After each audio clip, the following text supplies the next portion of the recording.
अस्सलाम वालेकुम नाज़रीन, मेहरान टीवी न्यूज़ में अवां भली कार माहिया फराशा। सब खबे रह एक नज़र हेडलाइन ते।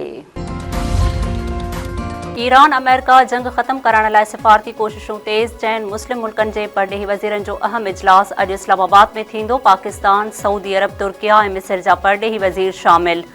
जंग जे ख़ात्मे लाइ कोशिश ऐं विच ओभर जी सूरतहाल ते गौर विचार कयो वेंदो। चइनी मुल्कनि जा परॾेही वज़ीर आज़म शहबाज शरीफ़ सां बि मुलाक़ात कंदा।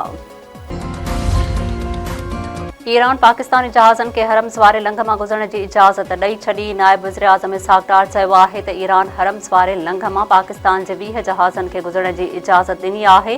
रोज़ाने पाकिस्तान जा 2 जहाज़ हरम्स वारे सामूंडी लंघ मां गुज़रंदा।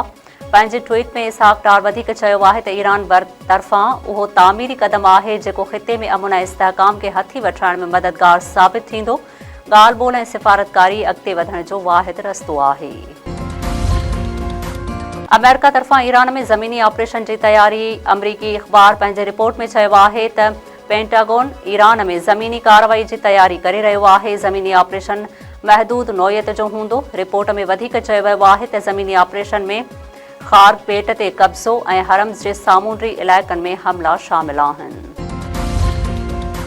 अमेरिका जो वधीक हिकु जंगी ॿेड़ो विच ओभर पहुची वियो। अमरीकी सेंट्रल कमांड जो चवणु आहे त 3500 अमरीकी फ़ौजी विच ओभर पहुची विया आहिनि। सामूंडी ॿेड़े में जंगी जहाज़ ऐं टेक्निकल सामान बि मौजूदु आहे। ट्रंप जे पॉलिसियुनि ख़िलाफ़ अमेरिका में माण्हू रोडनि ते निकिरी आया। वाशिंगटन, न्यूयॉर्क ऐं लॉस एंजल्स समेत वॾनि शहरनि में एहतजाजी मुज़ाहिरा। 3000 खां वधीक हंधनि ते एहतजाज। मिलिट्री बेस ॾांहुं मार्च।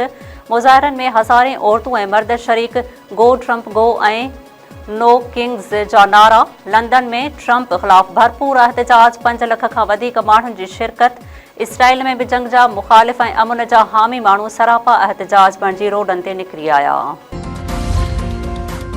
दोदापुर वेझो ॻोठ ते रॉकेट लॉन्चरनि सां हमिलो। नींगरी समेत 2 ॼणा मारिजी विया। ॻोठ मोहम्मद मलूक लहर मथां हथियारबंदनि हमलो करे जदीद हथियारनि जा मुंहं खोले छॾिया। फायरिंग में सदाम हुसैन लहर ऐं नींगरी साजिदा लहर मौक़े ते क़तल। 1 ॼणो ज़ख़्मी। वाक़े ख़िलाफ़ वारस सरापा एहतजाज। मक़तूलनि जा लाश रखी धरणो।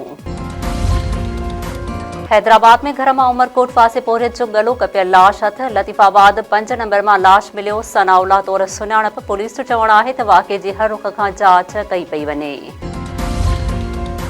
अगड़ा वेझो ट्रैक्टर ट्रालर ऐं मोटरसाइकिल में टक्कर। पीरसन फोर्थ महरू वाहन लिंक रोड ते हादसो। 57 वरनि जो बहारो वासे दिलबर मरखड मौक़े ते फोत थी वियो। लाश ज़रूरी कार्रवाई बाद वारसनि हवाले। पुलिस ट्रैक्टर ट्रालर खे तहवील में वठी छॾियो।